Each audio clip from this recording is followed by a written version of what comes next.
Como é que um ex-apresentador de um programa gospel conseguiu silenciar o governo, a oposição e o Supremo Tribunal na mesma semana? Nos últimos dias, o Brasil testemunhou um escândalo que pode reescrever a história. Um rombo de 26 bilhões de reais. Mas o mercado não está em pânico apenas pelo dinheiro. O verdadeiro pânico vem de 2 terabytes de conversas vazadas. Quinta-feira, 3 da manhã. Daniel Vorcaro acorda com o barulho de sirenes e botas no corredor. Não era uma visita, era uma transferência forçada. O destino? Uma penitenciária federal de segurança máxima. Isolamento total, numa cela de 9 metros quadrados, sem celular e sem o trânsito livre de advogados VIP. O pacto acabou.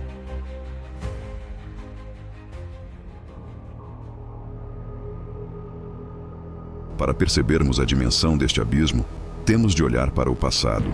Daniel Vorcaro não herdou um império financeiro da elite. Ele apresentava um programa gospel na televisão, mas de forma inexplicável trocou os discursos de fé por um balcão de negócios sombrio. Ele não construiu apenas um banco. Vorcaro construiu o maior e mais sofisticado aparato de chantagem institucional do Brasil recente. Quem ousasse investigar as suas operações sentia o peso do sistema.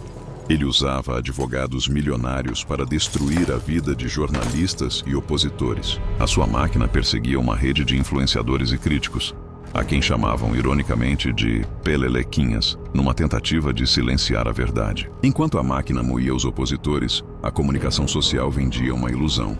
Jatos privados, festas nababescas e viagens de luxo. Transformaram um esquema de corrupção sistêmica numa autêntica novela. Tudo para que ninguém olhasse para os servidores do Banco Central.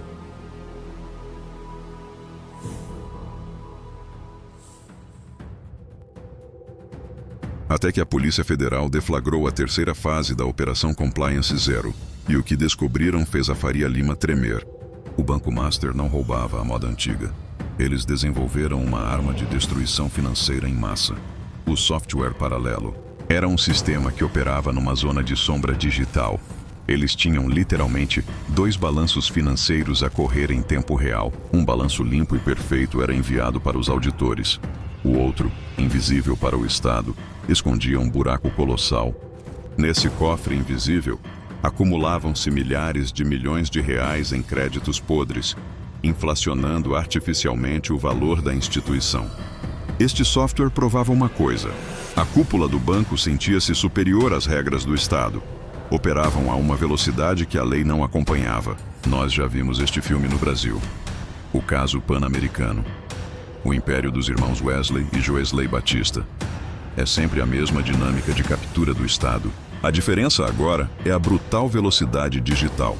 Negócios que demoravam meses eram fechados em segundos através do WhatsApp.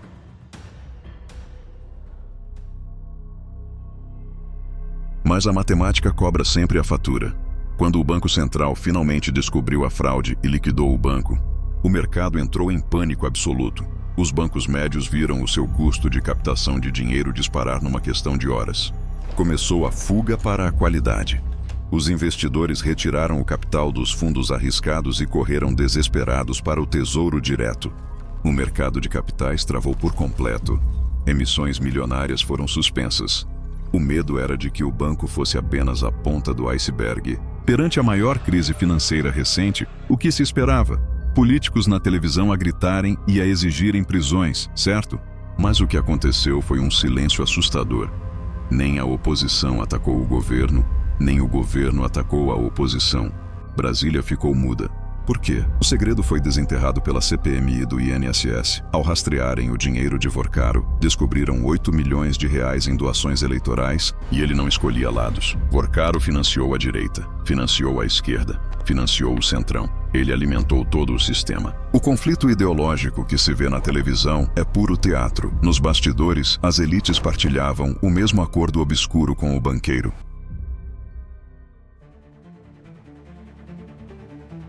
No entanto, as doações oficiais são apenas fumo. O verdadeiro pânico, a arma de destruição maciça, está dentro de 8 telefones celulares. A Polícia Federal extraiu 2 terabytes de dados brutos.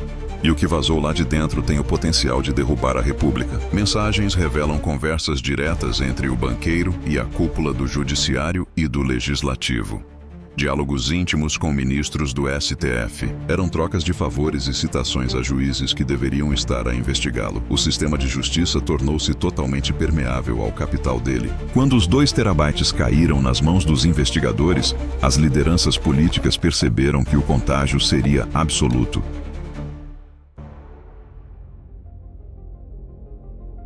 E se o Brasil tentasse abafar o caso, o mundo não ia deixar. O radar internacional ligou-se e apontou os canhões. O GAF, o Grupo Global contra o Branqueamento de Capitais, emitiu um alerta. Ficaram em choque com a sofisticação da fraude brasileira. A Moody's e a Fitch encostaram o Banco Central à parede. A pergunta deles era simples. As vossas auditorias valem alguma coisa? O investidor estrangeiro olhou para isto e viu o clássico capitalismo de laços, onde o contato de um político vale mais que a solidez do banco.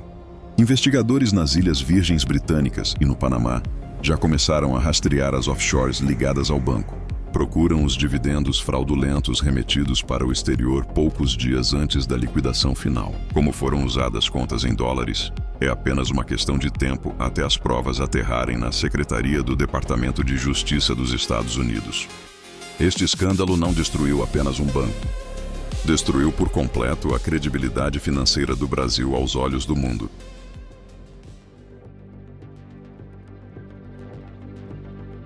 Para estancar a hemorragia e mostrar serviço aos estrangeiros, o sistema de justiça brasileiro tomou a atitude mais violenta possível. O ministro André Mendonça não ordenou apenas uma transferência de cadeia. O que ele fez foi uma autêntica amputação. Vorcaro tornou-se num risco existencial a partir da carceragem comum, e a regra diz que, quando o corpo sangra, corta-se o braço. É por isso que o homem que pensou ter comprado o país hoje está isolado numa cela de betão armado, enfrentando uma pressão psicológica constante, sem contato com os advogados da sua turma, sem poder enviar mensagens encriptadas para manipular as ações do mercado.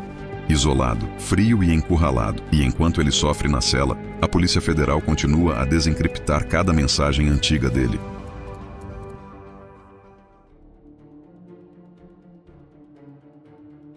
Mas existe um limite claro para a lealdade de um bilionário que vê a sua vida transformada num inferno.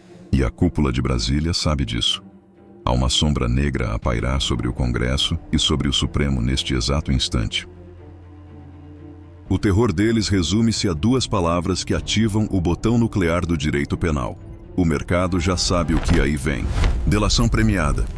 Se Daniel Vorcaro aceitar o acordo e abrir a boca para tentar salvar-se, não vai sobrar absolutamente nada. A direita cai, a esquerda é dizimada, e ministros caem em desgraça. Peças intocáveis da República serão arrastadas para o maior lamaçal político do século XXI. O escândalo do Banco Master serve para rasgar a maior cortina de fumaça da nossa sociedade, a ilusão da polarização. A guerra ideológica serve apenas para que o povo lute entre si nas redes sociais.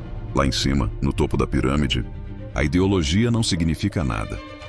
O que dita as regras do jogo, e quem é preso e quem é solto, é quem detém a chave do cofre. O capital não compra a lealdade eterna, ele apenas aluga o acesso. Quando o cofre fica vazio, o pacto transforma-se num instinto animal de sobrevivência.